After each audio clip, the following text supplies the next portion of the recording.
Ladies and gentlemen, boys and girls, and everyone in between, I am OverHugs, and I'd like to welcome you back to Building Bread. Thanks for choosing to join us on the adventure today. Today I wanted to start off by really thanking everybody for the reactions to the 200 thank you video. First and foremost, I'm super glad that people were interested in it, and all the kind comments were amazing, and I don't know how to feel. Basically, thank you. Thank you for continuing to show interest in this channel, and I just really appreciate everything when it comes to that. And hooray. And so, today we're wearing a hat in the holiday spirit. I wish I could take credit for this, but it's a Mojang thing. We're recording this the day after Christmas, which is fantastic. So I wanted to show a quick little bit of changes that we've made to the slime farm here, really to just increase the efficiency. We put in the iron golems all the way up on both sides, and this has basically made it so that the efficiency is kind of out of control. We do still have a couple of problems that I want to figure out. For example, there's a lip here that the slimes keep getting caught on, and I haven't been able to figure out exactly how to deal with that, because if we put the fences all the way down, it makes it so that they continue to get caught there, and then the hopper minecarts don't pick up the slime balls, and that's not wonderful. But otherwise, this thing is producing like crazy, and for some reason we lost a fence there. I'm not sure how that happened, but we'll have to fix that. Yeah, so otherwise this thing produces like crazy. So basically the hopper minecarts are full by the time that we're done doing a pickup, and you can see that by the raw amount of slime balls that are coming up here, and the fact that we're filling up these chests. I went through and I cleared everything out, and I made a bunch of slime blocks, which will probably be more than we'll need for quite a while until we come up with an interesting enough project to use them. But that's not going to be anytime soon. So this farm is done, and I don't think there's really any need to go through and optimize it anymore. So let's go and talk about the next project that we're working on. We haven't had to fly over the base at night for a while, and I just wanted to do it because I kind of like the way that this is going. I'm enjoying the layout and such, and really trying to make it a part of the landscape. But today what we're going to do is we're going to use a new section that we created over here. This was originally a very small island, and what I've done is I've gone through and just built up a bunch of really ugly stone in order to get a template to work with. And what we're going to be doing today is twofold. One, we've got a couple of projects coming up where we're going to need a lot of bone meal. And while we do have the general mob farm over there, that will require us to sit in AFK for a while in order to get the number of bones. And what I'd like to do is I'd like to have a passive source of bone meal while we're going through and doing the remainder of the projects here. What I want to do through the next couple episodes is work on that, as well as, if you haven't seen down here what I've been doing yet, because this was buried at the end of one of the more recent videos. This spot down here has been cleared out, and this is going to be our storage system. We're getting to the point of where we need a storage system rather desperately, because I have chest monsters everywhere, and I'm really not enjoying them. So this is going to be where our storage system is, and I've decided we're going to do a multi-item storage system. So what I'm going to do is I'm going to basically take chests and line the entire area in here, and probably dig this out a bit further, and it's all going to be chests where each line of chests here, each column that's going to be sitting on the wall, can handle a specific type of item. So for example, everything prismarine will be here, everything dark prismarine will be here, everything quartz will be here, and so on and so forth, all the way around the entire area. And I still really just do like this whole concept of the superhero lair, that we could just come and burst forth out of the area here and go off to do our heroic deeds by the light of the crescent moon. Yeah, it's kind of neat. And plus, it never hurts to be able to come at full speed and just wham right into the water and avoid the drown and go right through here and be in our storage system. But that's another episode. Today, what we're going to do is we are going to produce ourselves a cactus farm right here. And from this one, from the very beginning, I wanted to make sure that it fit in, that it both fit into the area here and it looked nice, because we've been building a lot of farms that don't look fantastic. I have some idea of what we're going to do about the slime farm over here, but the problem I have with the slime farm over here is it's just glass. Like, it looks kind of cool, especially at night, which is why we're here during the night, and I have not cleared out the night by sleeping. But I do want to do something so it's not just a box of glass. I want to make it actually look nice, and I've got some ideas, but I'm still toying around with it. But this farm has been specifically designed from the very beginning to look nice. And it's going to have cactus within it. And a cactus farm is very, very easy. By default, you don't need any active redstone. All you need is water and hoppers. And why don't we switch over today and I'll walk through the basics. So at its simplest, this is a cactus farm, believe it or not. Cactus has to be planted on sand. It also has to be 1 block away from anything else, because if you try to put a block in, it breaks and it won't grow because of that. However, we can use this mechanism to our advantage within a cactus farm itself. If you ever find that you just need a small amount of cactus, this is what I do, and this is honestly what I did in order to get all the green dye for our slime farm. You can just plant these, and then you can go and dig the sand up from underneath them, and it will let you harvest it really fast if you want to sit there in AFK. Cactus grows reasonably quickly. It's definitely faster than sugarcane, but it's not instant. And if you end up needing a large amount of it, then this is not going to work for you. And cactus really has 2 purposes. One, you can use it to make bone meal. You can take cactus and put it into a composter, and that will get you a decent amount of bone meal, especially given the fact that you can build this really as big as you want. Really, all you need is a block that you can put sand on, because sand is a block affected by gravity, the cactus itself, and then something to automatically break it, and some form of collection mechanism. So this can be a really simple cactus farm. The other thing that cactus is used for is green dye. And green dye requires that you smelt it in something like our super smelter over here. And the advantage of that is you can also create a XP farm. One of the things that I've seen people do is use this in order to repair their tools, especially in peaceful worlds where you don't have, we'll fall down the stairs, where you don't have the ability to create a mob grinder like our Ender that we did, I think in episode 18. So it's useful. It's not the most useful farm, but it's nice enough to have in order to passively collect some of the items that you need. And we're going to build a farm that does both. What we're going to do today is we're going to build a farm on this island that has the ability to flip back and forth between either doing bone meal through the composter or where we can send it automatically to our super smelter in here in order to create green dye when we need to. And we're going to do this through a very basic series of redstone. And what I want to do is I want to have this look nice and fit in from the very beginning. One of the things that I decided is because this building is from sort of the 1800s, the early industrial revolution in the US, that I'm going to keep the buildings looking about like that. And that's going to be the theme for this area here. So, oh yeah, and one other thing.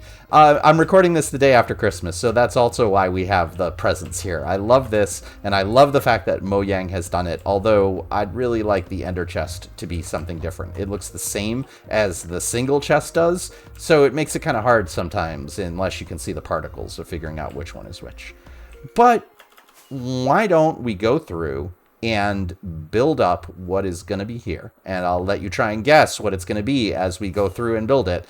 But like everything, why don't we take our super speed potion and get into a time lapse.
Did you figure it out?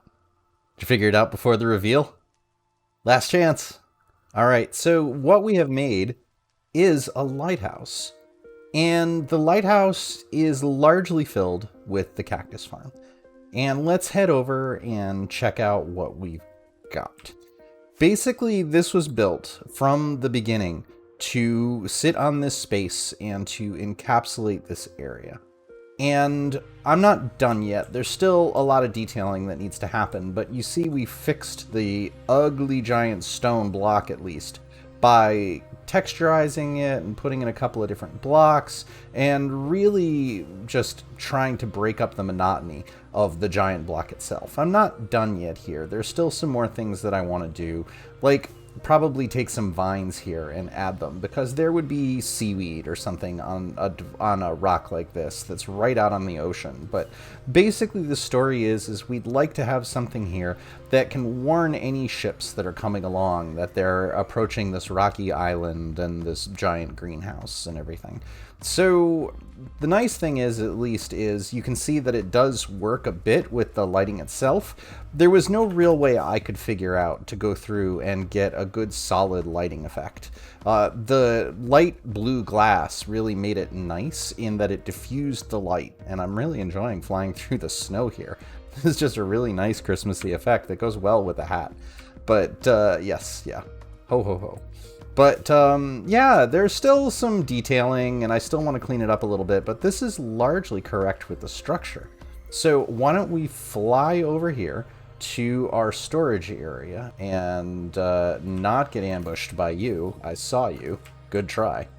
But head on in here and go through the basics of how this works with this storage area here.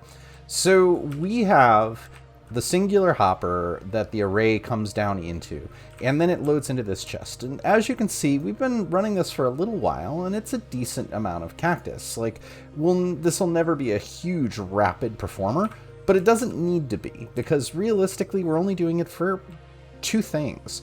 And so we can change and adjust these 2 things. So the basics here in the configuration with both levers down will keep the cactus into this chest as it is right now. If we decided we wanted to run and wanted to get bone meal, and we tested this out already and got some, we flip this switch, which unlocks this hopper, and then starts just taking all the cactus that's in this hopper here now, and was in this chest, and feeding it through. So this will get us some bone meal, and we could leave it on this if we wanted to. The other option, what happens is when we flip this lever, it will put cactus out into this dropper, which will put it in this water column and send it all the way to our super smelter. So we can flip this lever and run over here and check it out. As you can see, it will come out of this pipe and go up the pipe here, through here, into the super smelter itself. And as you can see, it's already filling up. So all we have to do is flip this lever and we would start making green dye. And this would make as much as we wanted. We could leave this running basically in perpetuity and probably fill a shulker if we wanted to, but we don't. And that's basically how this works with the storage system and with the transportation system. If this was something we were going to do all the time, I'd probably move the switch over here, so I could just flip a switch and say green dye go, but I can't think of why we would need that much. The slime farm project that we just didn't take that much, and this certainly didn't take that much, and those are the 2 biggest needs for green dye that we've had lately. One of the other things we did is we've been talking about putting a portal to the roof of the Nether for a while, so I used this as an opportunity to do that. So if you fly in here, once you finish smacking your face on the stairs, and I probably should fix that at some point, there is a portal here which now connects directly to the roof of the Nether. And we did this by placing it in the same exact block space, both in the Nether and in the overworld. And doing that, just go find the coordinates, divide by 8, and put a portal in exactly the same spot in the Nether on top of the roof. And there we go. That's how we can have this portal that connects there, as well as our huge portal, which connects into the Nether itself down there. So that's what we've done in order to fix the problem of getting to the Nether roof. So now we don't have to fly to the original village every time we want to do that. So that's pretty handy. So why don't I fly down here, and I will switch over to the cam account, and we'll show a bit of the inside of the farm. Alright, and now we're on the camera account, so it's a little bit easier to show some of the details of this, and I do still have some more detailing and decorating. I do like the sandstone texture that we have here, but I want to break this up. There's a bunch of other sandstone and red sandstone blocks that we can use in order to break the monotony of the just continuous texture here, as well as we'll build up these columns so that they look a little bit nicer than just being the smooth stone. But let's go inside the farm and show a bit about how it works at scale. And you can see that all we're really doing is repeating the same pattern over and over again here. So there's a block here which isn't affected by gravity. We've just chosen stone brick for no good reason other than I like it. Then the sand, then a cactus, and then we have these glass panes here that are in between each piece of cactus. And these cause the cactus to break the second that it tries to grow. And when you get that, it will fall down into the water and be washed into this like little hopper array. And all these do is focus into the one center one. This is not going to be a farm that's going to produce a tremendous amount of cactus, so we don't really have to worry about the hoppers being overwhelmed. If we were producing 2.5 cactus per second, this farm would be enormous, like absolutely gigantic. You can see that a single cactus falling in here is pretty much an event, like it happens fairly irregularly. And we've got an error in the water over here that we definitely need to take care of. That should not be a source block like that. So we'll come back and fix that later. This is one of the fun things about going through the farm is you see all the mistakes. But then basically we just do the same thing again, except starting with glowstone so that there is light in here. It's just helps. Like there's no real reason other than I like the effect of the light coming out of the windows as we go up. And we've just repeated this a whole bunch of times, basically going up to pretty near to the top. We could probably fit in one or two more, but I don't really need that much cactus. Like this farm will almost certainly be self-sufficient. And we just designed a couple little windows, like this is kind of a riff on the same thing that we did with the mill building over in our super smelter, where the windows look pretty much the same, but I didn't want it to be exactly the same. So I changed the top and the bottom a little bit, and it's just different color glass panes. So when we go up here and check out the redstone of how this actually works, all we're doing here is this is basically just a repeaters in a circle, each one on a single tick of delay. So all it does is go around and around and around. And because there are observers watching it, the observer will power the block directly above it. And then there's a phenomenon in Minecraft that's called bud powering, which is block update powering. And that's basically what's happening is as these are powering, you see that the pattern is not exactly the same. It slightly changes. So this is really a visualization of that. And honestly, this is not important unless you're going to be building complicated redstone machines. And plus, there are people who understand it a lot better than me, so if you really care, I'll let you research it, or tell me in the comments. And if you really care, I'll figure out how to do it better, and I'll explain it. The other thing we did here was just put in some chains, because most of the time when I see lighthouses, as a cloud passes through our structure, that's a little bit too much of suspension of disbelief for me. But okay. The chains itself are meant to be like the glass that has the iron or some kind of structure within it to prevent it from breaking. And when we upgrade to 1.16.4, which I'm probably going to do maybe in a couple of days, probably go chains all the way around to give the illusion that they are more like a lattice than just a single structure itself. The other thing we did was we went through and we added upper redstone to make these red torches blink. These are just redstone torches. And when you power a redstone torch, it turns off. It will burn it out. So we have a very similar thing going around here as well that just gives the nice blinking light effect. And I don't know, it was just something that I had in my mind and I wanted to figure out, so I did it. And that's basically it. That is this lighthouse. So this farm won't produce a tremendous amount of cactus, but it will continuously passively produce the entire time that we're here, which will almost certainly be more than we'll end up needing over time. Because like I said, there's not a lot we need it for. We have multiple sources of bone meal, and two of which we're getting at the same time we're AFKing here, both from the iron farm composting the poppies and the cactus farm. We could go over the general mob farm over there. As well as the green dye, like I said, we won't need much more, but we'll have whatever we need. And I'm going to clean up this area too. Like the thought is that maybe I'll build a small dock here so that boats can come up and they could go and visit the lighthouse or something, but that's another episode. One other little gotcha that I wanted to share is I put string up here in order to stop snow from accumulating, because otherwise this is high enough to whenever it rains, we'll get snow. Like, as you can see, it happens over the mountains over there. String does not stop mob spawns. There were a couple of times when I heard mobs come down when I was trying to fly in or do something else, and they will jump down. Luckily where we are, that's probably not much of an issue, so I probably will not bother spawn proofing, but we could always put slabs on here if we really cared. And finally today, as promised, let's talk about the community. So I made a couple of decisions and I wanted to let everybody know what is going on and what's coming soon. First off, we have a Discord, and it is at discord.overhugs.com. If you need an actual Discord link for an invite because you use the program or something and you don't want to use the web version, I'll put the actual link into the comments of this video and I'll pin it at the very top. So please go ahead and check that out. The way that's going to work is it's going to be open to everyone and free. And the reason for that is I want to make sure that we all have a place where we can gather as a community, regardless of whether you can help donate to food banks or not, because that's important to me. The second thing that we now have is we have a Minecraft server. And that's going to be a server for the community. And as I said, that is going to be a paid server. But what I did decide is if you contribute to this channel financially in any way, that will get you access to the server for the month.